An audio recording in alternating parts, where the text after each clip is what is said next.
Very good. Good evening, everyone. I think you can hear me well enough. I think my voice is being picked up by the microphone. Good evening. Welcome to this event organized by Studium Generale in collaboration with Mindwise. It's lovely to see you here this evening. My name is Tassos Sarampalis. I'm a lecturer in psychology, and I'm co-hosting this event with Valeria Cernei, who's a scholar of science communication. And we come here through our mutual interest in fostering challenging and yet respectful and inclusive academic dialogue. Our aim with all of these events, and that includes this one, is to create some space for thought-provoking, timely, and important conversations. And today's topic is very timely, thought-provoking, and it's been discussed a lot in the last weeks. We're talking about the condition of international students in Groningen, and in the title of this event and in the proposition we use the term Stadjer to refer to those who belong to the city of Groningen. There are many interpretations that this word can take, but this is how we look at it during this event. So we'll talk about what it means to belong, whether one's culture, whether one's language, whether the duration that one has spent in a city matters in how one belongs to a city, how one relates to a city, what the interaction between feeling that you belong and being recognized as belonging is, and also whether the students in Groningen are mere transient beings in the city or they get to call Groningen their home. And we focus on international students in particular because recently there was a lot of discussion about capping the number of international students admitted to the Netherlands for their studies. And also there were a lot of issues related to this, like the shortage in housing, but also the discrimination that international students face in the housing market. And while we focus on international students, we acknowledge that these discussions related to belonging are very important to a lot of people in Groningen and elsewhere. And we try to use the case of international students to explore this topic of belonging and hope to reach insights that will be relevant to all inhabitants of Groningen and beyond, to those who feel at home here, but also to those who are trying to build a home here, to those who don't want to have a home here, and to those who maybe recover from losing their home. So given that this topic is so sensitive, and very close to home in many ways, we would like to invite you to contribute to creating a respectful space rooted in kindness throughout this event. And Tassos will tell you more about the structure of the debate tonight. Thank you. Indeed, this is a sensitive topic. I'm going to go off script for a second because indeed this Valeria's introduction also reminded me of the fact that this idea of belongingness is something that, you know, a lot of us have spent a lifetime contemplating, and either as immigrants or as local individuals, and this is something that we ought to remember is both a matter of discussion but also a very personal issue for a lot of us. And as Valeria says, I'll tell you a little bit about the structure of today. All of our debates follow the same kind of structure. In the first hour, we follow the very formal, a very formal structure that is called the Karl Popper structure of debate or format of debate, in which the two teams will take turns in proposing ideas and cross-examining each other on these ideas. This is a very, as I said, very scripted or formal part of the event. The proposition that our two teams are going to discuss is deliberately one-sided or extreme, and the positions that they will take are deliberately narrow or one-sided in that respect. These are positions that may or may not reflect the personal or professional positions of these individuals. We are here to debate these ideas. The second portion of this evening will require your participation, or will welcome your participation, and during that segment you're invited to ask questions to these members, to these team members, and also share your own ideas on this topic. Through this, we hope to deliver a more nuanced, or to come to a more nuanced understanding of this question that we have today. And this question that we have today, the proposition that the two teams are going to debate and which should be or will at some point be on your screens, is that the international student is a Stadjer also. And arguing for and against this proposition, we have two teams. On this side is the team who will be arguing for the proposition, and the first speaker is Lilia Bayacheva. She is a bachelor student of spatial planning and design and a member of the Internal Board of Diversity and Inclusion at the University of Groningen. Next to Lilia is Jeannette Den Tonder. She is the director of the Center for Canadian Studies and a senior lecturer in the Department of European Languages and Cultures with expertise in French and Francophone literatures and cultures.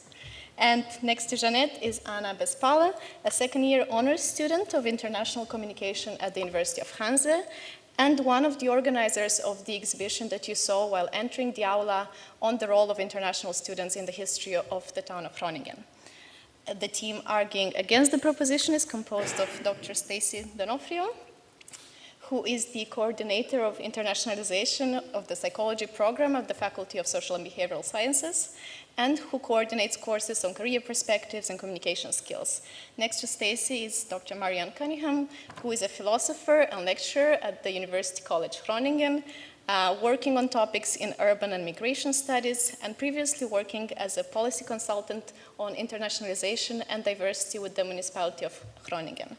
And next to Marianne is Milena dos Santos Bendixen, who is a second-year bachelor student at RUG, completing a bachelor in European languages and cultures with a focus on Russian and political science and a bachelor in history. And Milena is currently will be the student representative in the Faculty of Arts Council and works as a student assistant at the Decolonization Hub. Let's welcome our speakers with a round of applause, please.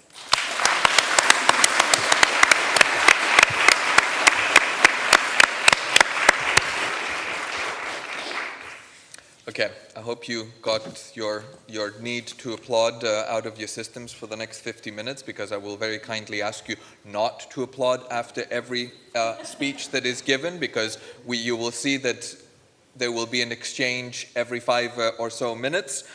I would also like to remind our debaters, the two teams, that periodically, a minute before your time is up, I will wave a red flag or a red card for you to remember that your time is almost up. And this is it. I think we can start with this event. And we can start with the opening proposition given by the team supporting the proposition, given by Lilia Bayacheva on my right.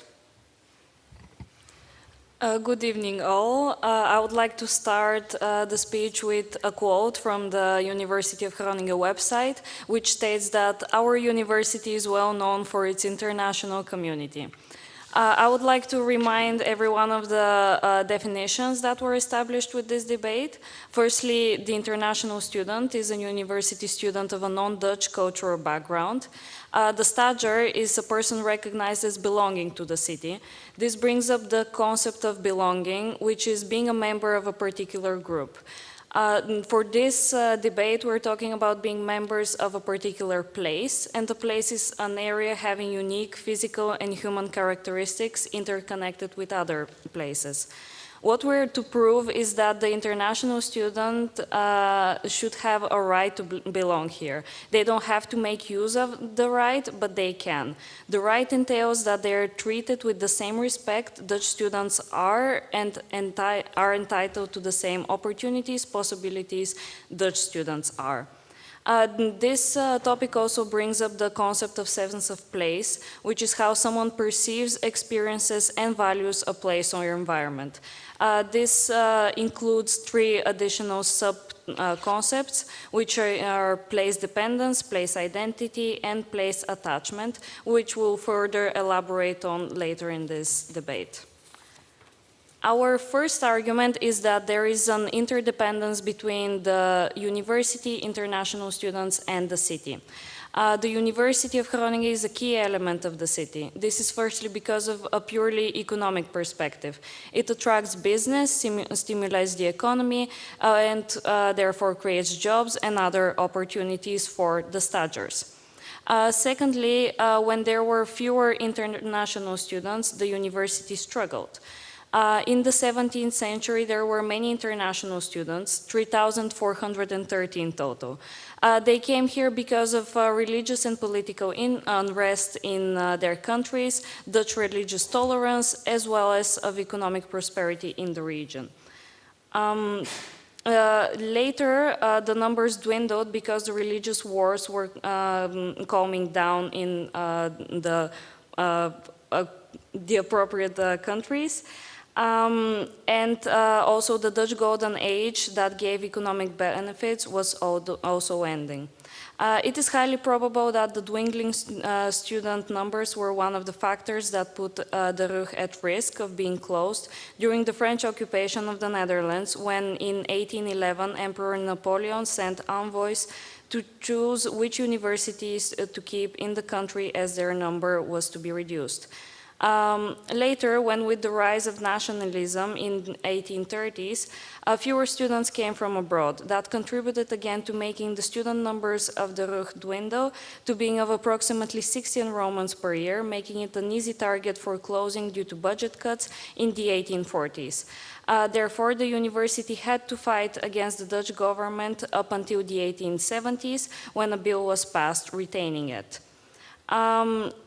In addition to that, Stadjers found the RUG important. They fought to keep it in the 1830s, when they invested municipal funds to build a new home for the university when the national government refused to loosen its purse strings. Thanks to that, we're now sitting in this beautiful building, thanks to these municipal funds. In summary, because of this place dependence, the university is a key element of the city of Groningen and international students protected. Our second argument is that there is an emotional attachment between students and the city. The concept of place identity mentioned earlier relates to the emotional counterpart to place dependence. For example, students identify with the city they study in, regardless of whether they were born there. The time when someone is a student is one of the most formative ages, and it is spent in a particular place. It is where people make some important memories. People's firsts also happen in such places. First time living alone, first time falling in love, and first time getting drunk. These events identify you as a person and link you to Groningen. You share this with other students regardless of their background. You're linked with each other because you share the fact that Groningen is your city. In summary, this is why we believe that international students' self-identity is related to Groningen's identity and attachment. Our final argument is that international students make contributions to the city. Firstly, by projects for the city.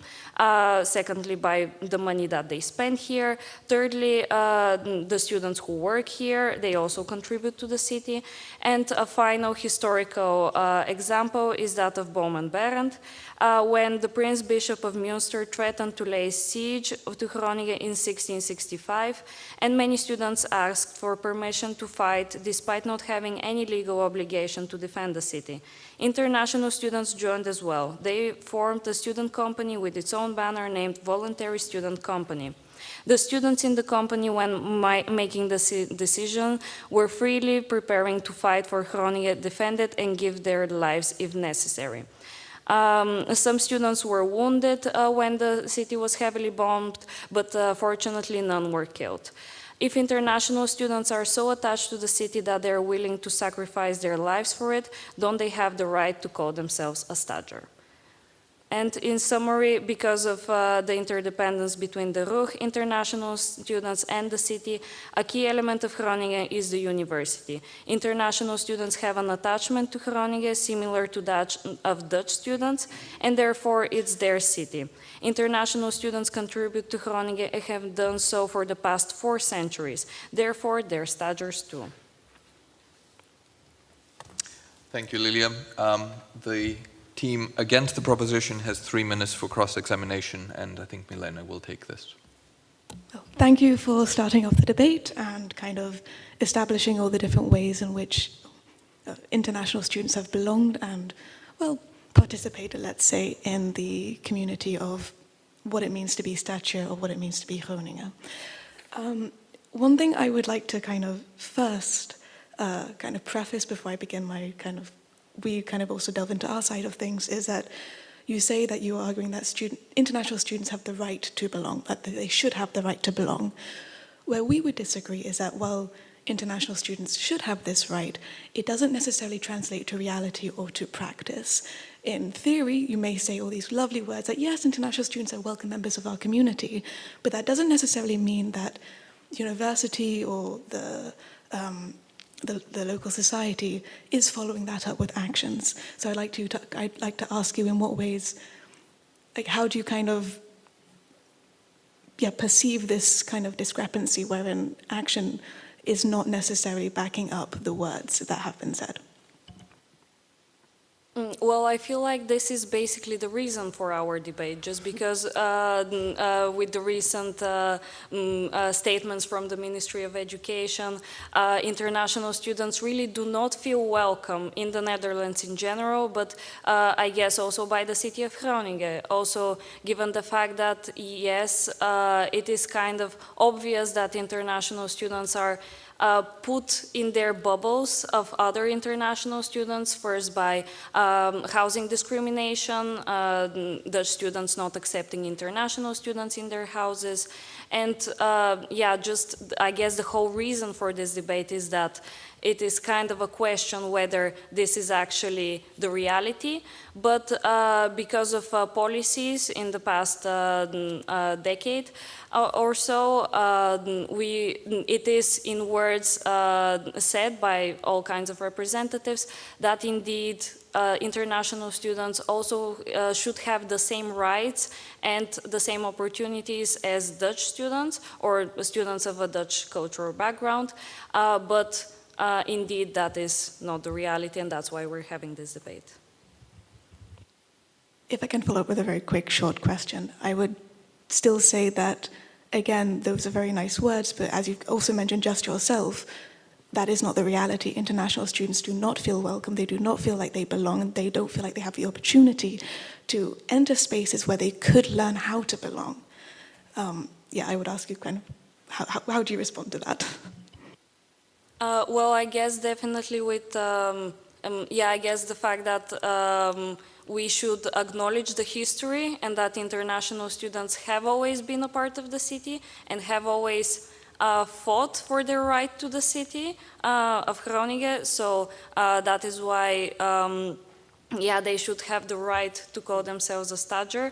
And again, by being reminded of the history and how it has happened before, we should be a bit more accepting of those coming here and contributing to the city. Thank you. We continue with the opening statement of the team against the proposition, and this will be given by Stacey Donofrio. Yeah, thank you very much. First, I'd like to say thank you for organizing this debate on such a very heated topic in the current climate. Firstly, I would like to say that we recognize that that belongingness is a vital human need. It's key to well-being, as much research has shown. The question today is not whether international students are welcome in Groningen or whether they should be here. The question is to what extent the current international students are integrated members of the city of Groningen and have earned the name of Stadjer.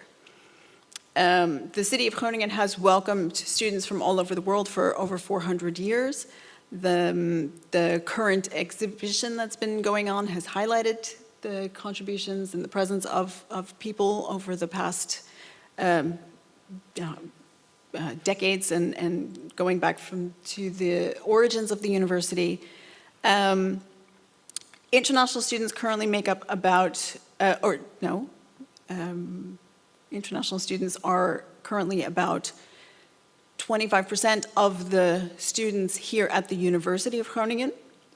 And as everyone knows, the city of Groningen is a large student city with about 25% of the entire population being coming from the students. We acknowledge that there are many benefits to having such a large student population and to have a growing number of international students, but we believe that to call them Stadjers would not be correct. So first, I'd like to point out that even Dutch students are not considered Stadjers.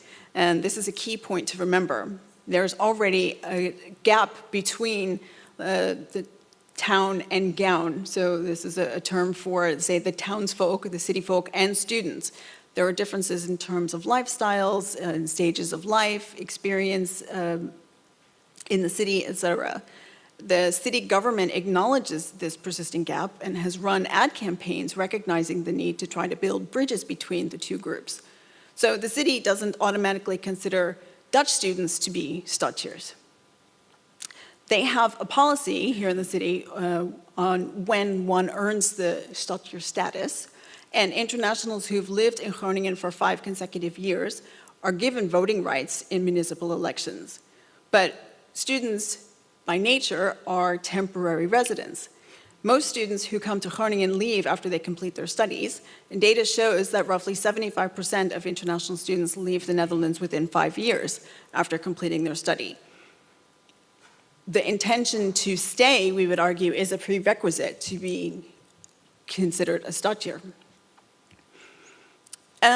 During the short time that most international students are in Groningen, they can't be considered Stadjers because they can't fully participate in local culture, primarily due to language and cultural barriers, but also because of a lack of a social network where they come into contact, regular contact with established Stadjers. International students are socially in bubbles, which are not tied to the place, but to other people who share their culture or their language. And they do live in housing that is primarily reserved for international students, where they interact primarily with other international students. And I would argue that that is not just something here in Groningen, but in every student city around the world. Students stay with students. There's a big difference between being welcome in Groningen and being an integrated member of the Groninger community, which is what a Stadjer is. So I think that it might seem that the rhetoric is changing in that internationals might be hearing that they are not welcome, but that's not the argument that we're discussing. We're discussing whether or not they are an established member of the community here in the city. We would love for them to stay. I think that research also shows that having a vibrant younger population is important to the economy of a city. And we think that efforts really should be focused on realizing this wish. Actually, that was my last thing. I just want to say that while we've argued that international students cannot be considered Stadjers, that doesn't mean that they can't find community here or have Dutch friends. And we do hope that they build a network and feel welcome during their time at Groningen. It's just the level of the integration that we question. But internationals, in many respects, are very much welcome here. Thank you. I didn't mean to rush you, Stacey. That was just meant to say there's a whole minute left. That was okay. It was actually well-timed. This is a gift, I suppose. We have an extra half a minute for cross-examination in that way. From the affirmative team, Anna is going to cross-examine. So I will begin the cross-examination with one of the latter points that you have mentioned. For example, the fact that international students have their own bubbles. I would argue that in this statement you can make examples from both sides. You can make examples of students as an international students. For example, I know some that stay in their bubble and live in international housing, but I know my own example and a couple of other friends who have very close Dutch friends and who participate in Dutch student organizations. You can find examples internationals from both sides, but so this is a contested statement, but what is not a contested statement, that internationals in Groningen form a certain environment that differentiates, for example, this city from other Dutch cities. So why would international students would not be an established member or would not form the society in Groningen if they have been here for centuries, and if the fact that we have this 20% quarter of RUG students being international, and that international background here in Groningen formed by the international students as an integral part of the city, if we have that, why would we not consider them as an established member of Groninger society? So I think that your point is that internationals are equal to Dutch students in the regard that they belong. And I would argue that, I would refer back to the point I made earlier, that many Dutch student bubbles, many Dutch students seem to be in their own bubble. And here in Groningen, we have the very high percentage of students who don't necessarily live in the city or who go home every weekend. They are in their own student bubble themselves and not a part of the city, and that there's not a distinction in that sense between the internationals and the Dutch students who don't integrate into city life. Okay, but for example, if you look at Groningen with the students in it, and if you imagine Groningen without the students in it, do you think those would be two different cities or is the same one? All students, Dutch and international. I think that during the entire komkommertijd in the summer, we experience the city with no students. And it is a very different city. And I think that all students contribute very importantly to the culture that is Groningen. I just don't make a distinction between the international group and the Dutch group and I would argue that neither of them is a Stadjer. They all leave in the summer, and they leave in the holidays, and they leave when their study is done. Yeah. And it's this transience that I would argue makes them, or excludes them from the nomer of Stadjer. But given that you have I'm going to apologize, but interfere, and even with the extra 30 seconds, your time is up. And we are moving to the second statement from the affirmative team, which will be given by Jeannette Tentonder. Thank you very much. I would very much like to link to what has been said before in continuing the discussion and linking it also to the statements that we made earlier. This is precisely actually what we mean when you say all students actually are part of the same community and they all leave in the summer, so they're not Stadjer. Our argument is what we are doing is actually expanding the definition of being a Stadjer. I mean, if you look into the past, the first meaning of Stadjer was living, in between certain canals, just really being born and growing up in the city. This has already expanded to other people who were not born in Groningen, like myself, but still feel very much part of the city and be recognized as belonging to the city. So these people already being recognized as Stadjers. So what we would like to do is say, what it means to be Stadjer is to build this one community. If you're temporary or not, if you're leaving for a certain part during the summer or not, that's not really what it's all about. What it's all about is that we create a community, and that we're all part of this same community. People working in the university, and also local people. When we all consider everyone a Stadjer, this means that this is a very natural, easy, visible way to make students also visible as being part of the city. And if we relate this to the idea of the bubble, yes, and student housing, But what do? We put the students in the dormitories. We put the students in this particular housing that is separate from the city. We can change that, and we can, through really integrating students in a different way, also demonstrate their importance for the city. We were discussing also a very interesting example, thinking of, maybe opposing the different attitudes, because of course there are students who say, well, I don't need to be recognized necessarily as a Stadjer. But students still have the same rights as all the other students. And we were thinking of, okay, let's imagine a student, an international student from France or any other country. Let's call her Marion. And there's one Marion, indeed, who stays in her bubble within that dormitory, and that is separated from the city, still contributing in a certain sense. And she will have her own experience when she goes back. Well, you say she's here temporarily. When she goes back, she will have an intercultural experience. Even if she would stay in her bubble, she would profit from that.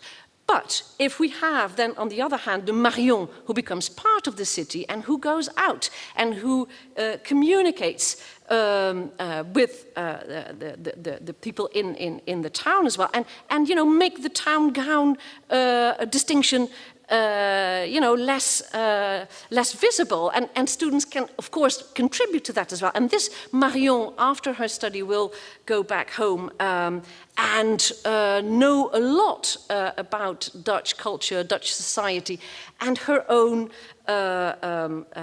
work environment, maybe where she comes back to France and knows about all this, will profit from this. So Marion will have more possibilities also to include her intercultural experience once back home. So this is still important, because then we might have an exchange between cities, a French city where she is currently working or later on working, and the city of Groningen, between countries as well.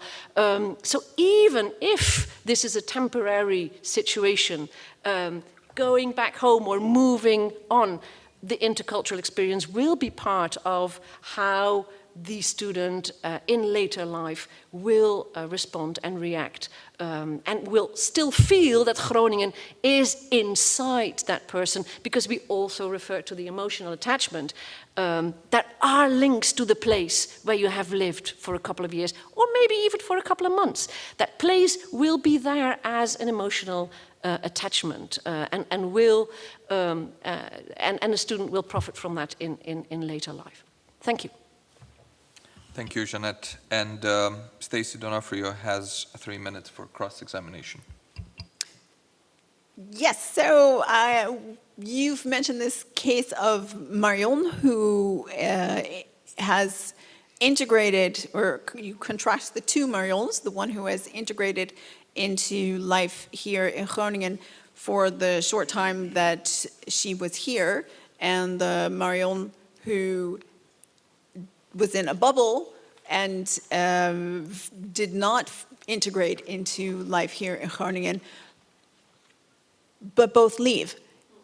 And I think that one of our arguments is the plan to stay long-term is part of the identity of a Stadjer. So I'm curious how you see that in a group where 75% of them leave. Yeah, thank you for the question. No, I think that's maybe that I didn't make myself clear in that sense. I think even also when you leave, the place becomes part of your identity. So it's not that you're only a Stadjer when you are physically here. It is something that grows on you, something that you engage with anyway, and which becomes part of your identity and is not necessarily going to leave. when you leave again, because this is the city where you experienced so many important things during your formative years, in which you have grown and have memories of as well. So through memorizing, through place attachment, through all these elements that made you part of it, you will still be your identity. So you have many identities. A person has many identities. You're a student. You're a Stadjer. You're also maybe in this case Marion, a French person. You're all of that together. You don't. The one doesn't have to exclude the other. The Stadjer is adding to it. Is adding to that identity and part of that identity as well. So in your arguments, you're talking about what the person takes away from the city, and that their identity changes, and that they feel this affinity toward the city of Groningen. But I guess my question is, does everyone who feels an affinity toward Groningen become a Stadjer, or is it maybe not that you are a Stadjer when you contribute to the city and not take away, but remain and add the value to being here? You can also add, if you're not staying, as what I wanted to in our globalized world, we build networks, we build contacts. So this, I think, is also the very valuable thing. And so then you are adding. Also, if you're not here physically, you are contributing exactly because we stay in touch, and we have this network of becoming part of the place. You know, even if or staying part of the place, even if we're remote. And that's why we definitely think that it's so important to rethink that definition of a Stadjer, actually. We started, of course, with saying the right, having the right to be recognized as a Stadjer. But so that's sorry. Yeah. Okay, we can... Thank you. Thank you both. There will be more opportunity for exchange soon. We continue with the second speech by the team against the proposition, given by Marianne Kunihan. Thank you very much. Thank you for your arguments, opposition. I would like to perhaps summarize what I see in the shape of your arguments, which is unfortunately a lot of wishful thinking. I think we both recognize we want it to be true, and that we think at some level it should be true, that international students are Stadjers, but it's not true. And I think there are two main arguments why that is the case, and I'd like to lay those out now. The first is about the wishfulness of it, that somehow if you want to belong, that you can belong. And that it's up to you, it's on the basis of your experience, of your meaningful times, having your first kiss or your first relationship in a certain place, and it's somehow being formative for you, that then allows you to belong. And we would argue that that's not the case, that belonging is not just up to you, that there is a political aspect to belonging. In fact, the very fact that we are having this debate means that the difference between Stadjers and students, in particular international students, so it's not a debate about students and Stadjers, but it's about international students, suggests that this difference has become relevant, and suggests that it's therefore, by being articulated, also become sort of politicized. So that means that there is some boundary work going on here, who may or may not belong, which means that international students are not actually allowed to belong. I think it's also very important to look at what are typically taken as criteria for belonging to, for instance, a nation state or a region or a cultural identity. And those are very basic criteria which we've actually skipped over, which are shared language, shared culture, shared descent, perhaps, shared history, and international students simply don't have that commonality with Groningers. So before we even get into the political, we could just state those bare facts. And then we could get more into the political side of things, and it's already been mentioned about the Dutch perception of themselves, which I think has given them a misguided sense of being non-racial and non-discriminatory as a society. But we know by discussions which have played out more broadly in Dutch society over the past years that subtle prejudice and implicit bias actually abounds. See things such as the Zwarte Piet debate. That we know also there's discrimination in the job market, at the tax office, in the municipal social services. Ethnic profiling is used. There's been studies, for instance, that CVs with the names with immigrant names, so this is not even internationals, but this is children of immigrants, people who have been born and raised in the Netherlands and who have Dutch citizenship, will not get called back as often as a Jan Smit. Even though you may have an emotional attachment to Groningen, that's not the same as belonging. It's not up to you. Others also have a say in whether or not you belong, and that scales all the way up to the national level. But that maybe sounds very negative. The positive argument I would like to give is that let's just give up the idea that students, international students and Stadjers need to be the same. We're having to stretch the notion of a Stadjer very far to make that work. Why not just say, let's give it up. There are different groups in the city.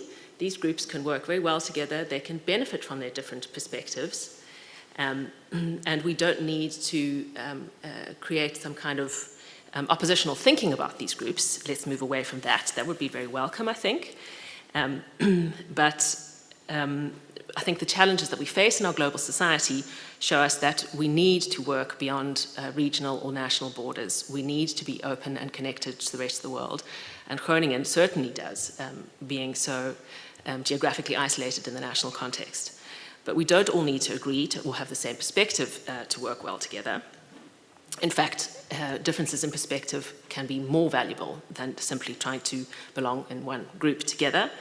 So let's not collapse those groups, but rather look for productive ways of collaborating. And a nice example I'd like to give in my last 20 seconds is a project where we had students, German students, there are lots of German students here, who gave voluntary German lessons to MBO students, Dutch MBO students who were going to do internships in Germany.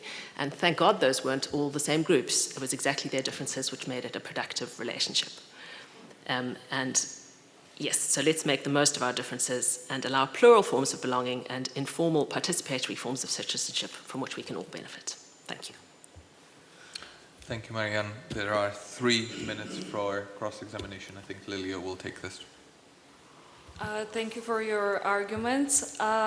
You started off by saying how this is basically just wishful thinking and how this is not the case. But I feel like this is it then just becomes a debate of discrimination, which of course is like present. We're not here to completely ignore that, but this debate we believe is not about discrimination. It's about how people recognize themselves and how they recognize themselves as belonging. And also, again, based on policies, they're also recognized as belonging. And also you mentioned how we are all divided by languages and cultures. But don't you think that we live in a globalized world nowadays? And also, given that we're in a student city, isn't this supposed to be a place where people meet such people that are usually divided by languages and culture? But in this case, they are here to enrich themselves and actually learn about those languages and cultures. So isn't that what makes Groningen what it is? Thank you for your responses. To address your first point about belonging, I think I have to reiterate that belonging is not simply up to you, that it would be naive to sort of ignore this political aspect of belonging. But I also think let's flip it and look at the concept of Stadjer. And if we are going to weaken that concept so much that anybody who comes and has a great time in Groningen can call themselves a Stadjer, that's not doing justice actually to those who are very locally rooted here and who have a very specific local perspective, who are infused with local history, local cultures, and that it would be actually doing injustice to that belonging that the Stadjer has, to try and stretch that concept so that basically anybody who's feels somehow attached to Groningen can take that label towards themselves. With respect, a lot of talk has been made of the history and 400 years of international students, but I bet you there's also 400 years of tourists, but we don't want to call them all Stadjers because they've been coming here for many years. They're similarly temporary visitors who may have a great time here and create some special memories here. But I think sort of extending that metaphor shows us if we're going to do this, we're going to empty out the concept of Stadjer to the point that it doesn't make sense anymore. Do I have more time? You don't, I'm afraid. But there will be more time soon. Thank you for this exchange too. We now come to the final part of this formal debate with the two closing statements, first starting with the closing remarks from the team for the proposition, given by Anna Bespala.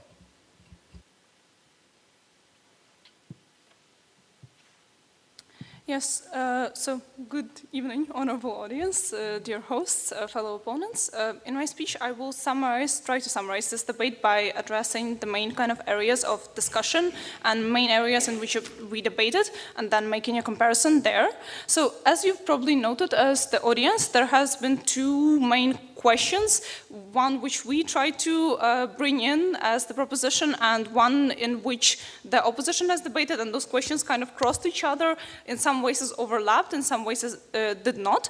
And the question we were trying to address is more on do we, as internationals, as has been brought in the first speech, do we have a right to belong here? Do we have that right? Do we have a right to be recognized? And there we talk about all of the benefits about that, of that right being to be recognized, and that extends also into the future, but also into the present. And the opposition mostly focused on the question in status quo: is it currently the case that they are recognized as belonging? Is it currently the case? And I will show you that to both questions, the answer is they belong. So on the question one, on the address of should we give internationals the right to belong, I think both sides have agreed that internationals bring Groningen the economic prosperity. In the question answer round, one of the speakers has conceded that without students, in fact, Dutch or international, Groningen does not look the same, and thus we can see very clearly that the opposition even conceded that students are an integral part of the city. And thus, you have a very clear basis for given them that right of belonging in that city as they form it. We, of course, still inside of that question, we have made points that have not been addressed on the opposition, like the fact of an emotional attachment, spending your formative years here and then bringing Groningen in your heart, in your mind with you when you go out of here, and contributions that international students make here that even the opposition brought in with the German students who taught their language to students here. So you have the contributions that have been made, and so very clear physical and emotional grounds for giving them that right. That is why, on this point, we would say that we take over. When we go on the status quo point, you have two sides here. Is belonging up to you or not? And the second point was, should we expand the definition of Stadjer? If we talk about the belonging, is it up to you or not? The opposition has brought to us many facts of internationals being discriminated or having their own bubbles. But what we have shown you very clearly, then despite the notions that the opposition tried to bring you, internationals still managed to contribute to this city. Again, as the opposition mentioned, and we teach them our language, we teach Dutch people our languages, we also, as we mentioned ourselves in the past and in the present, we have actually surpassed the gown and town definition and fulfilled the obligations that were not expected of us, as for example, defending the city in the past.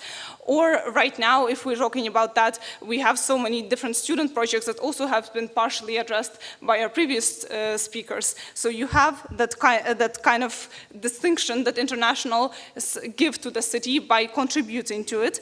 And that's the physical part, and there's also the emotional part where students have a lot of emotional attachment to the city, even in their bubbles, because they have such formative experiences in their lives while living in Groningen, walking down the street, seeing different buildings in which, in this building, they had their first exam in that building, they watched their first international movie. So you have those connections that also bind internationals to the city. And on the second point, should we expand the definition of stature? So I believe, and as we have tried to bring you, we have already expanded this definition of stature. As defined in the debate, stature is somebody who belongs in the city. And we have shown you continuously, as side propositions, this emotional and physical reasons why internationals have earned themselves that distinction, and why they are recognized, even despite discrimination, they are recognized as statures by being this integral part that even the opposition showed us they are, by recognizing how important they were in the city, and that without the city, without the internationals, city becoming completely different. And that is why we are very proud to propose, and we stand very strongly behind the fact that internationals should be considered statures as therefore an integral part of the city on both the physical and emotional levels in status quo, and could be in the future. Thank you for these closing remarks, and I give now the word to Milena dos Santos Bendixen for the closing remarks of the team against this proposition. All right, so thank you for those closing remarks. They were very much passionate, and I can tell that it's a topic that you really care about. And you've raised a question that we've raised of the definition of belonging, and we still believe that even if you may self-identify as being part of a group, that does not necessarily mean that that group will accept you as part of them. And we have seen, unfortunately, several times throughout, both in Groningen and other cities, etc., that even when international students contribute, it doesn't necessarily mean that those contributions are wanted with the baggage of the international, almost. And something we haven't necessarily touched upon too much here, but I think would also be very fun for the debate, is actually the differences between, you have also differences amongst international students. You have non-EU students who most certainly do not have the same rights as Dutch students or international EU students. You have people from a non-Dutch cultural background who may have been born and raised here but may not feel accepted by the Stadjer, even though they were technically, in many respects, they should have fulfilled the basic requirements, but maybe because they are a person of color, and of course racism is always going to be a factor, they weren't accepted. And I think while it would be lovely to live in a society where genuinely international students are fully accepted, they're fully wanted, I don't think it's useful to think about the hypothetical situations as to where they may be accepted. Unfortunately, the reality is that we're not always welcome, we're not always wanted. Even if we take the opportunity to try and become members of the local community, we may try to learn Dutch. It may be incredibly financially inaccessible to learn Dutch. It may be also time-wise, there may be scheduling clashes so that may make it not possible. And even if you try to practice Dutch with local Dutch speakers, they may just respond to you in English because they can't stand your accent. And I think that those instances, so small microaggressions towards internationals on the basis potentially of race and ethnicity, on the virtue of just simply not having been born and raised in Groningen, you cannot just simply ignore them because you want internationals to belong. It would be lovely if we did, but while we may be welcome in many respects, in other respects we aren't. And it is because we do have this kind of temporary, finite time here. Many of us do leave once we graduate with our bachelor or master degrees. And that doesn't mean that we don't have a part of Groningen with us. It doesn't mean that we haven't made wonderful, loving, fun, fantastic memories, but it also doesn't mean that the people who live here are going to remember us in 5 years' time after we've graduated. It doesn't necessarily mean that as individuals we will have made not that we haven't made a lasting impression, but just as individuals we leave and we move on, and that's okay, and then people forget. And a point that you've also raised kind of throughout your kind of speeches is that because there has been an established community of international students over the past 400 years, that kind of implies that current internationals feel connected to those previous generations. I can only speak anecdotally, but I personally don't. It's nice to know that international students have come here previously, but that doesn't necessarily mean that has a meaningful or tangible impact on my current experience as I've had it. And then you've also spoken a lot about the emotional attachment.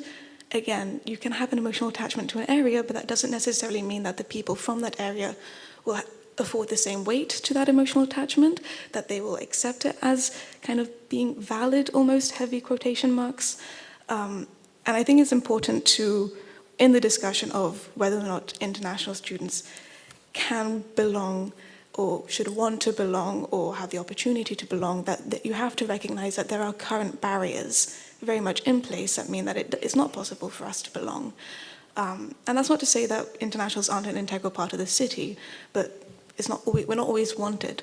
If you look at we haven't necessarily touched upon it too much, but housing adverts, many say Dutch speakers only, no internationals, or especially, I think the group that gets hit the hardest would be international male students, because you also have kind of female-only houses, etc. And then those spaces those spaces and having those very physical, verbal, visual signs that you are actively not wanted in an area. So even if you wanted to integrate into the local community, you don't have as many opportunities. Yeah, I think honestly that's it from my end. Thank you, Milena. With this, the formal part of the event is over, so I'd like to invite you all to thank our speakers for their contributions.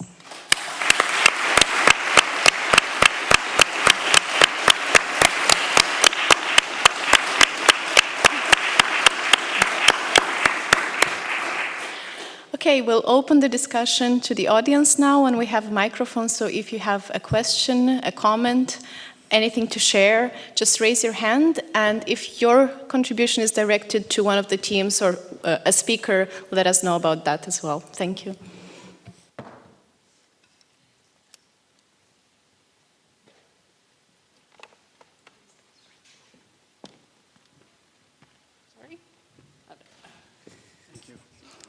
Thank you for the presentation, very inspiring. Just to kick this off for this evening, I think we need to ask the question, who confers the status of a Stadjer? And I think it's the local community. Someone who says, I'm a part of Groningen, okay, that's fine, but if you're not accepted by the community, I don't think you can consider yourself a Stadjer. So it's the indigenous community and those people who have been here long enough or in the community long enough to feel integrated and part of it and shared values, shared language, shared culture. Without those things, many things that I heard from this team over here, Marie, especially, I'm totally in agreement with you. It's very nice to say, I want to be part of it. And I think when people come to a new town or a new culture, they say, I'm going to make an effort. And then they get caught up in their bubble and they just float around. So it takes time, it takes commitment. And there is an element of personal desire to be part of the community. Not my friend, but I lived in Quebec City for a long time, for 20 years, and 25 years in Quebec City. And being an Anglophone, there was a difference between Quebecer and Quebecois. And I speak French very well, but I was never a Quebecois. I was always a foreigner or a Quebecer, even though I'm Canadian and I speak French. And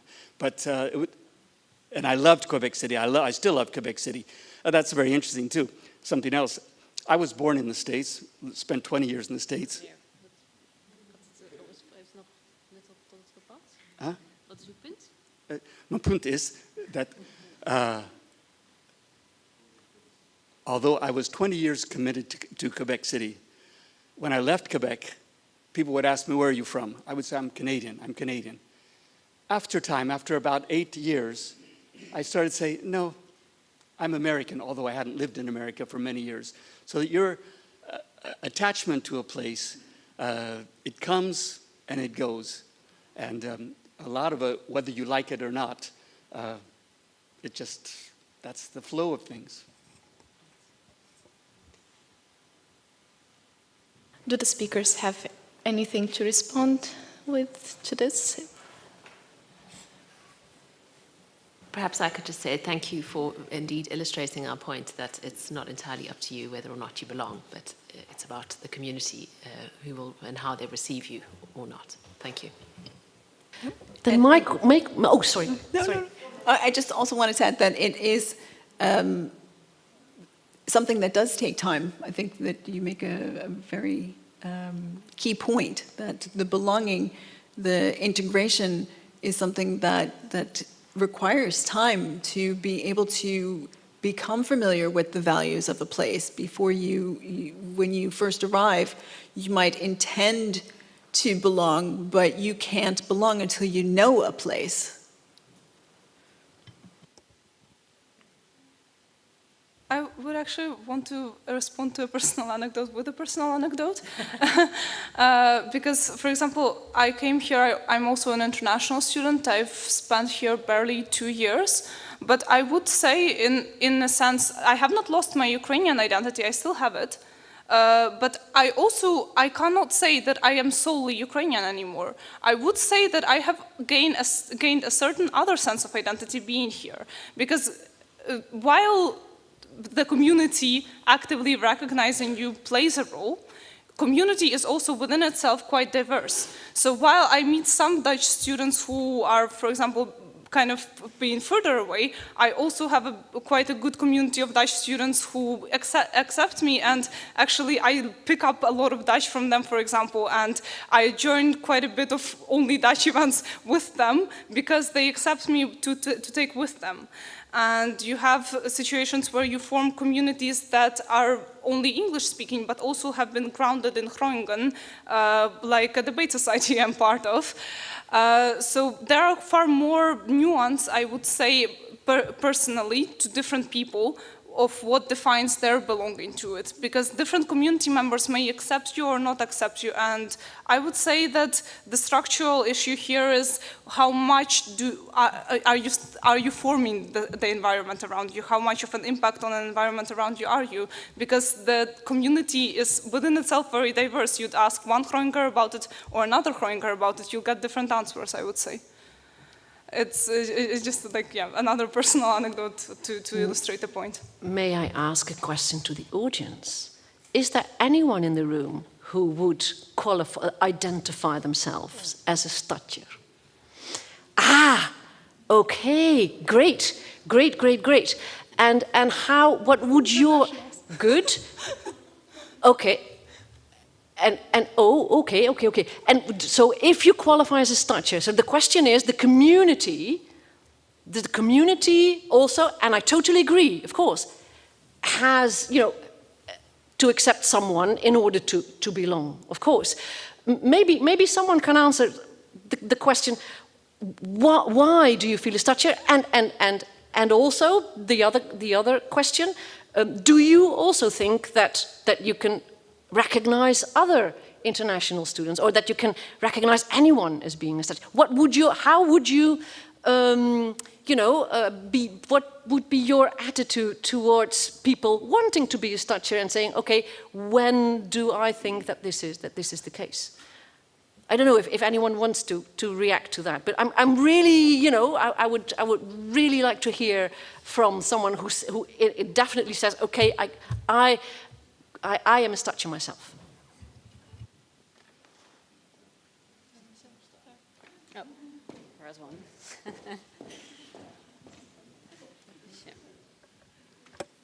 Thank you very much, and a lot has been stated here tonight, and a lot has hit home, especially the point with male discrimination of internationals when finding housing. And I would like to address a lot that has been said, especially your point about being a member of Quebec society, but never Quebecian in its nature. However, I would say what brings you to the actual definition to be a Stadjer is to overcome all the deterrence effects that were taking place tonight, right? So the very first point that you start with is to actually find housing. And I would say like what really brings you to the sense of community is the perpetual adjustment that, of course, doesn't take place overnight. However, I dare say that over the gradual pace of few years, you start to adapt willingly or unwillingly to the culture, right? So before coming to the Netherlands, in my personal case, I didn't know what a kroket or a bitterball is, right? But after this gradual adjustment, I started to adapt to bits and pieces of Dutch culture. And I do arguably think that this is what qualifies you, and this is what awards you the sense of belonging. And despite the fact of the deterrent effects, the perpetual racism or discrimination that was mentioned here, it is also up to us to decide as members of community what kind of approach do we decide to take willingly. And just to blame it on a political statement that it is not up to us to decide, I think that's kind of very, very alibistic to some extent. So could you answer that, please?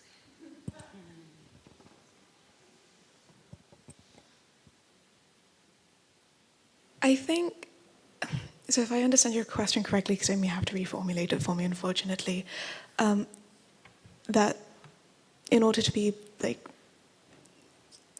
that belonging almost becomes a prize after having overcome challenges, for international specifically.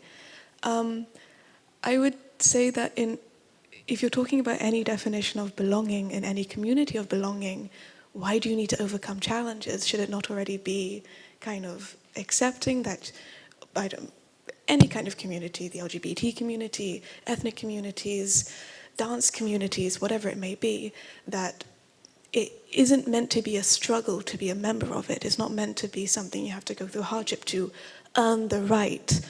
Otherwise, you kind of create these tiers amongst, in this case, tiers amongst international students, or hierarchies of those who have done more to become more like us. And I personally, I think that's a very kind of dangerous line of thought to fall into. I personally wouldn't like to kind of subscribe to that. That's not to say that even if you are raised within a community that you won't face issues. Within that community, I think the most prevalent example I can think of is colorism within different ethnic groups and identities.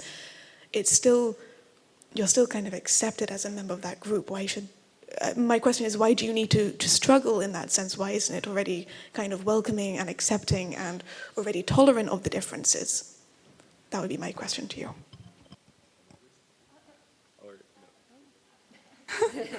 I just had this point in mind when I've heard this exchange, like in terms of discrimination, because I think that discrimination of people of certain race, color, ethnicity, gender, it exists in all societies. And I would say that if we just define belonging as this lack of discrimination towards you, I would then argue that nobody belongs anywhere, because even back home I'm discriminated for being a woman, for example, and for a while I was discriminated for speaking a certain language.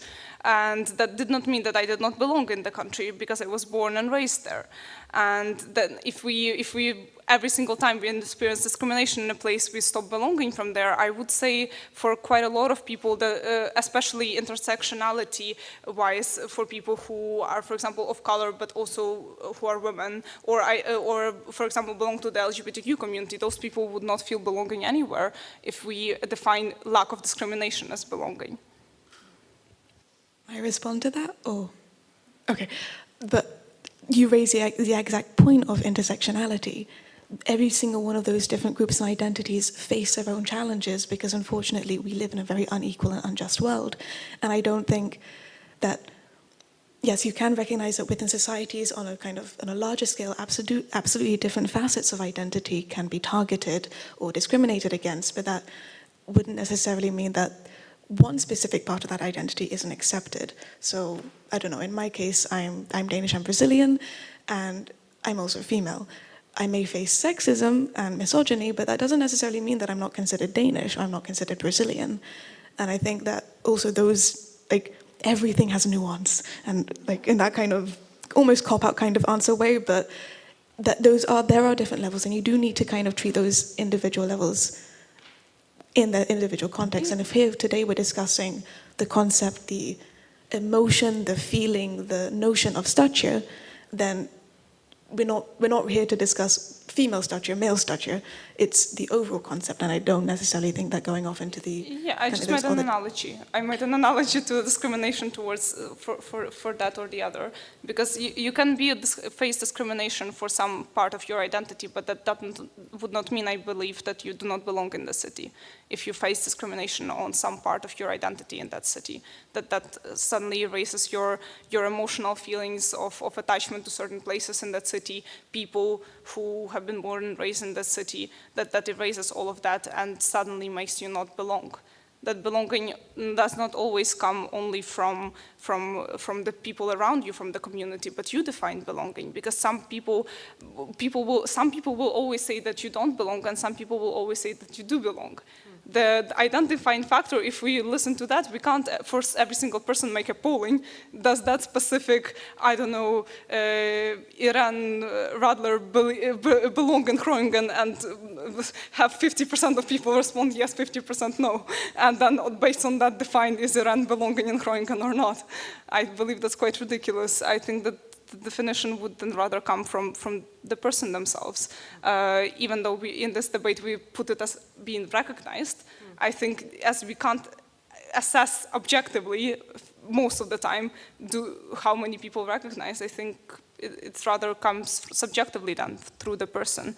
If I say I belong, who will contest it? If I say, and if I feel I belong, despite some members of the community being against it, who would contest it? Thank you. Anybody could respond to it who feels like they want to. It's just like different thoughts that could arise. Yes, do we have responses from the audience or thoughts, questions? Yeah. Hi everyone, my name is Anastasia. I'm actually a former international student and now work at the municipality actually on internationalization. And of course the nature of this debate is that there should be two completely opposite points of view, but I was wondering if there's anyone from the speakers who actually thinks that, yeah, it is not like by default that you come as an international, you get everything, but it's also you do get the tools, because this is what my personal experience is, and it's also experience of many internationals. Like what Marian said, it's important to stay real and see the world not idealistically but how it is, but try to name a city or like a country where it's easier to integrate than in Groningen. Like, I feel very welcome. Like, the first words that I tried to say in Dutch, people are like, yeah, very good, perfect. And yeah, name a city, like, because of course there's a discrimination on the housing market, but if you're a starter, or if you're a Dutch person who is like 30 without a job, as a freelancer, it's also difficult. There's discrimination all the levels, but for the people who say that it's extremely difficult to become a local here, where is it easier? I think Groningen is one of the best places if you do the effort, if you learn the language, if you try. Of course, you don't get it by default, but you really do get payment back for your efforts. I was wondering if any one of you really experiences this way, or if you really think, no, it's super easy, you become right away, or like, no, there's boundaries and it's social injustice as it is. I think I'm going to have a very kind of controversial answer.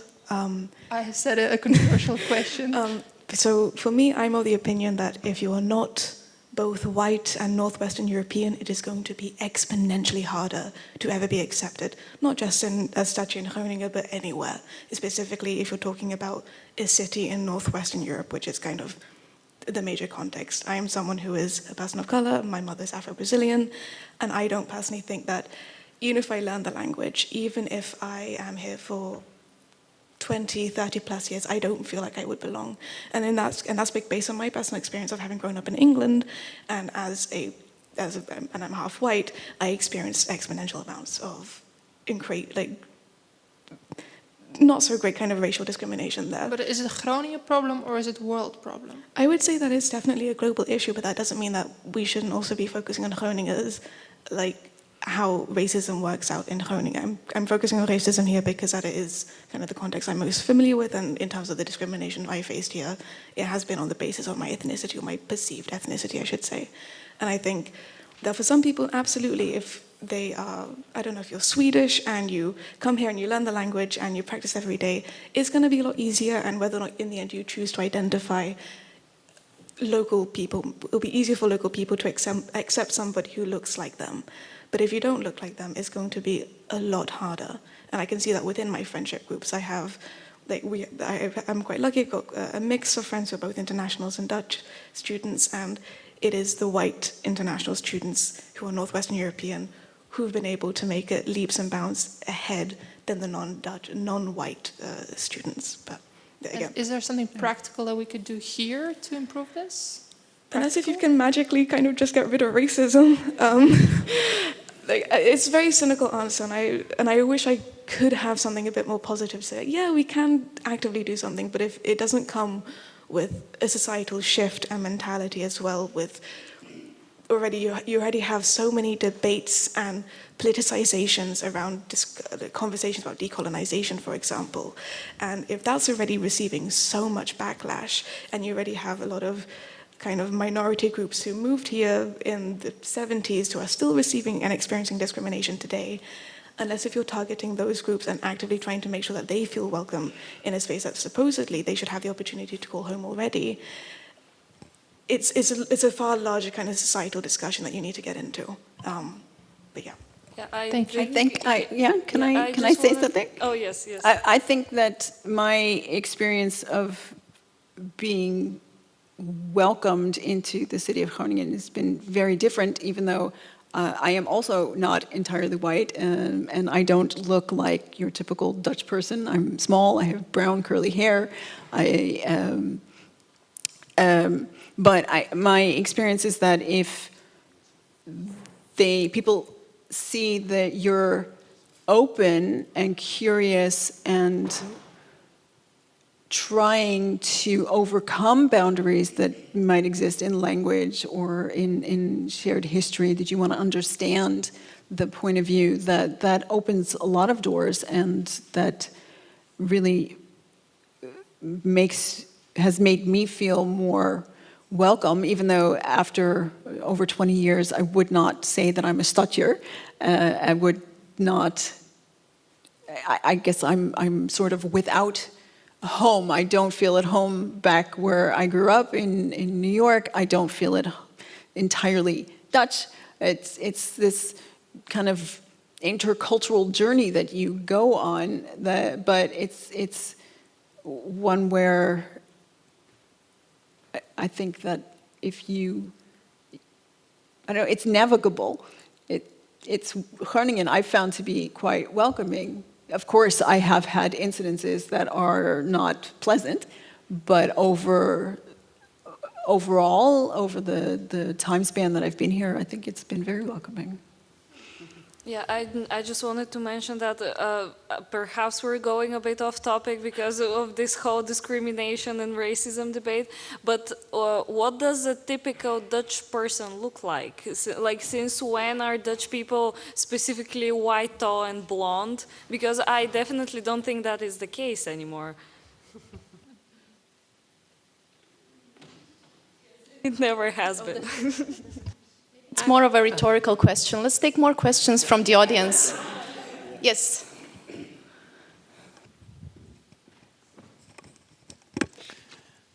Yeah, hi, I'm Xun, and also an international student.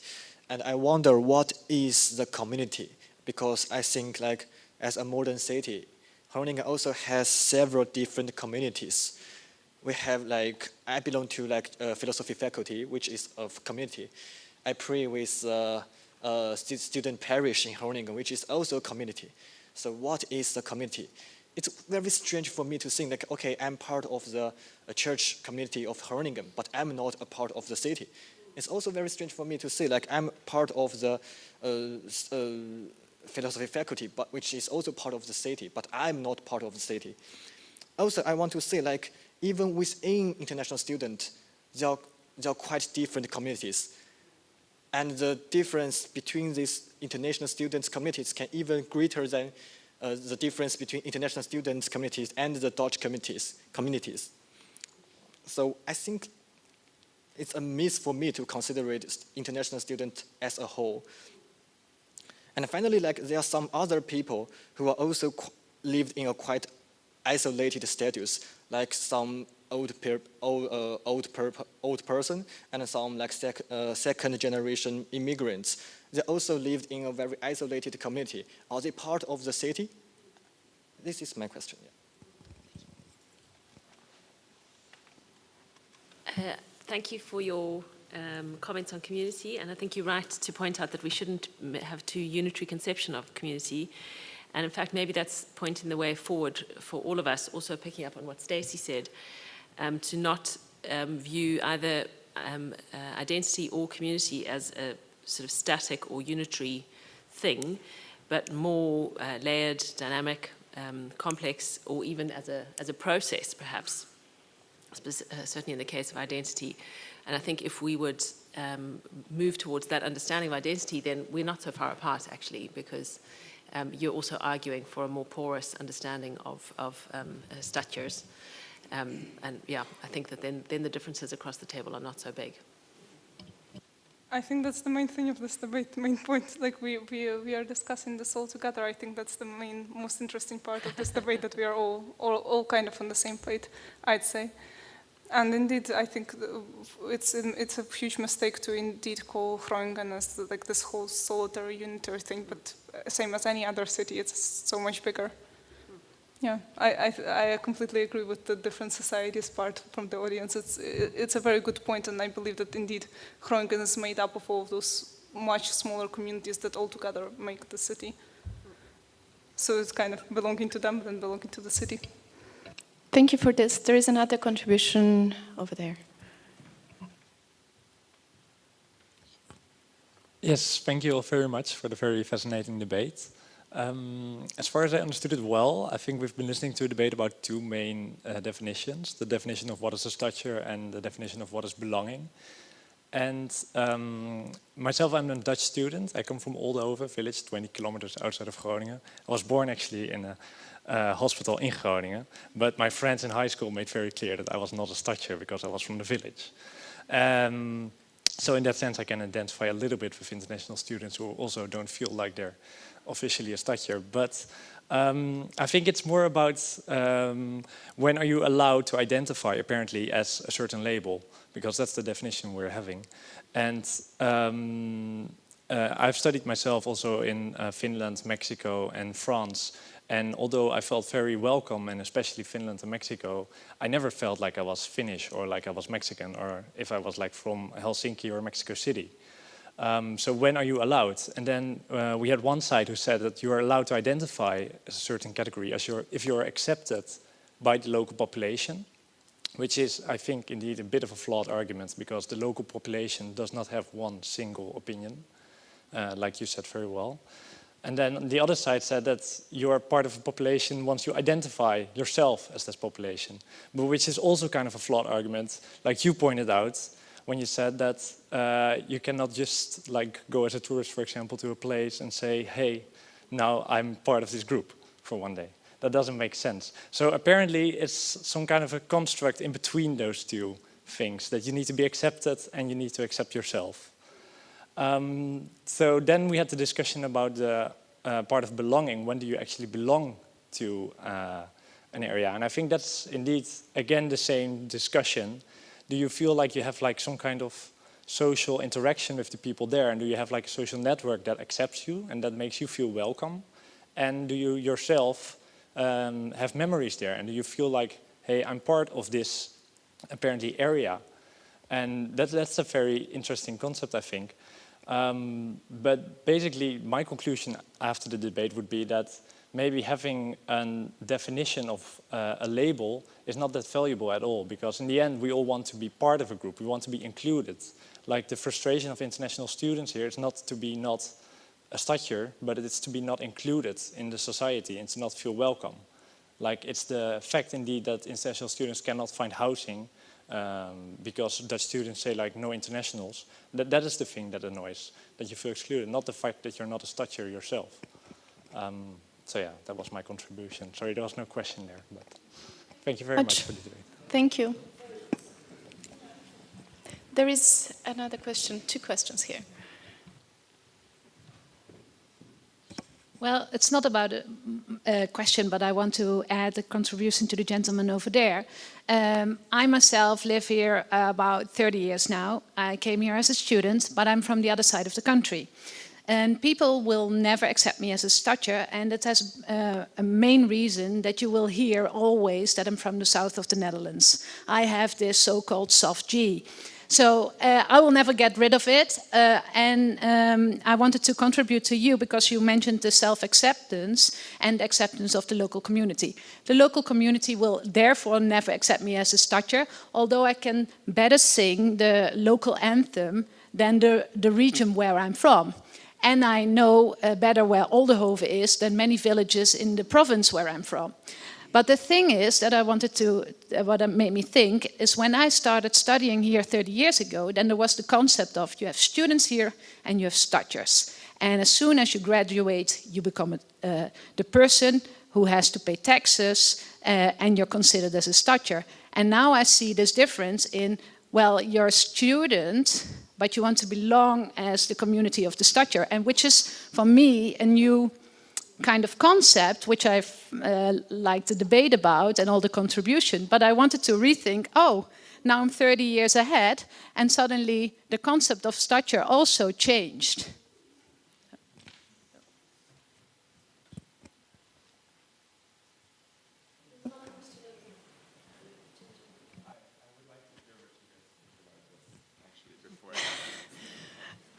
Are there thoughts to share from the speaker's side? Stacey? Just that I can add that that was the distinction that I was introduced to when I moved here.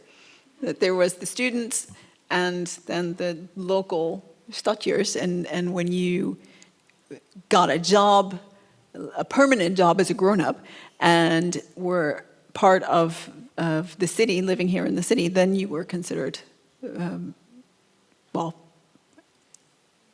maybe not a full Stadjer, but that was the Stadjer population. So I think it has changed. I think it's also very nice, the last two comments, also about the scale of identity and what is the relevant scale, because, yeah, we can see it gets very local, so 20 kilometers down the road and you're really excluded. And in fact, there's some neighborhoods in Groningen where you belong in that neighborhood or you don't. You're an import if you moved later. But it also shows the sort of context dependence of these labels. So what it meant to be a Stadjer has changed, has maybe become more charged or more, yeah, as I said, politicized in the current context. But it's also something which is relative to a specific cultural, historical context, what the meaning is that we give to these terms. So we should never think of them in this sort of absolutist terms. They're shifting. The way we talk about them, the way we use them is shifting all the time. So we're doing work here tonight with that, right?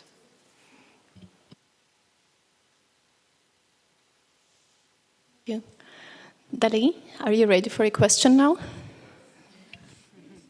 Thank you all. And also thank you for everyone who's asking questions or contributing otherwise. I feel like this is, we're reaching a point where we're away from the extremes. I made a long note, not a question, but something that I feel like would benefit the conversation about community. I wrote, community is a fusion between two parties, and these two parties are not equal.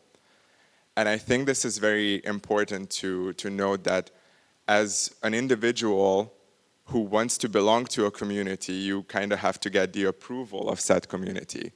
And the difficulty of getting this approval is based on a lot of things. A lot of times it's the size of that community, so it's easier to be a part of faculty of philosophy than to be a Groninger or a Stadjer. This year I will start my 5th year living here. I do not speak fluently, like Dutch, or English for that matter. But I would still not consider myself a Stadjer, despite knowing the city by heart and having worked for Thuisbezorgd for a year and a half, and biking in the rain, as many Dutch people do. I would not consider myself a Stadjer, despite having eierbal and mustard soup being my 2 favorite Dutch foods. And I'm not a Stadjer, despite not being able to walk through the city at virtually any point of the day without bumping into someone that I know, regardless whether they are Stadjers or not. And I'm also not a Stadjer despite a lot of new people that I meet thinking that I am Dutch or that I am from here. And I think being a Stadjer is not about what you think of the city necessarily, or what you can take out of a city or take away with you later in life. I think being a Stadjer is more focused on equalizing this unequal relationship and this unequal dynamic between you and the community of the city by making contributions to the city and making contributions to the city community. And not doing it for the title or not doing it to belong, but doing it because you care. So not going to, I live in the northern Plantsoenbuurt, and I always see the flyers for cleaning up the park. And it's something that I think is very important, but I'm not a Stadjer because I haven't had the moment when I felt like, yes, this is my calling. And if I were to go, that would just be cosplay, basically, just acting like I am someone who I am not. But I feel like, especially here in Groningen, I feel like a lot of community contributions are valued and important. And I would like to think that being a Stadjer is not about a soft G or a hard G anymore. Thank you. Thank you, Dali. This will be the last contribution from the audience for tonight. And as usual, we'll take a few minutes to share our thoughts as hosts, and I'll let Tessa start. I'm starting? I thought you were starting. I was still organizing my very messy notes. Let me start by thanking everybody for participating in this and for sharing their ideas and their anecdotes. It's in some ways it's been a very straightforward matter and a very difficult matter as I've been listening to it. I found myself often taking the positions that were described very, very warmly and understanding them with a lot of clarity. As I often do at the end of these debates, I don't have anything I certainly don't have anything as coherent as the two teams have shared, and indeed a lot of the members of the audience have shared. I've really appreciated the comments from the audience. They brought a lot of clarity in my head too. Indeed, it seems to me, at least, to be very much rooted in the difference between sharing an identity and being welcomed, even though you don't share the same identity. This notion of welcoming each other despite the differences and embracing those differences, and I think this is perhaps an important distinction when it comes to this conversation.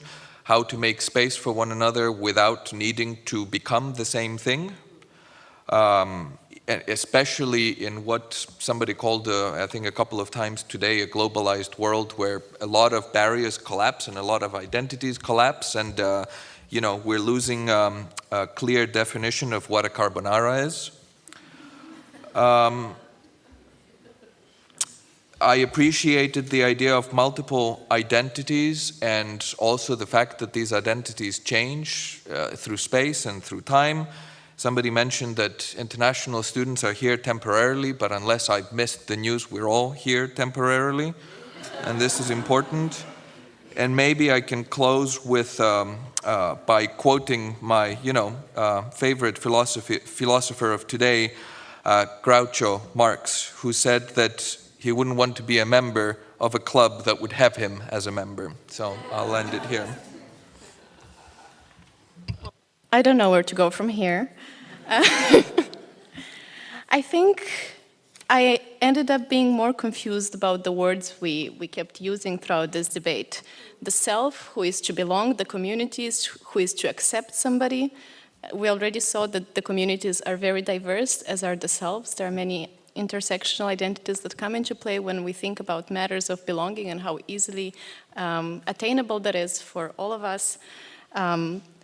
We also talked about whether there should be a big overlap between the person who is to belong to the community that they want to belong to, and hopefully we can leave the discussion with a bit more appreciation of not trying to assimilate to these communities, but creating space for all of this diversity to flourish. And we might have to drop the term of Stadjer that seemed to be in the way of our having a discussion about this, because in the end I think the most important matter we were trying to get to is how to live together in harmony, how to overcome the hindrances to belong, such as discrimination, and how to harness the possibilities that are there, the beautiful memories and experiences we create together in this limited time that we have in the city and on the planet. So on this note, with an acute awareness of our temporality, I would like to end this evening. And thank you all for being here. We have some signs of appreciation for our speakers, so we'll maybe hand them now, or not? Are they there? Yeah, and that's it. Thank you all so much. Let's join in a round of applause again.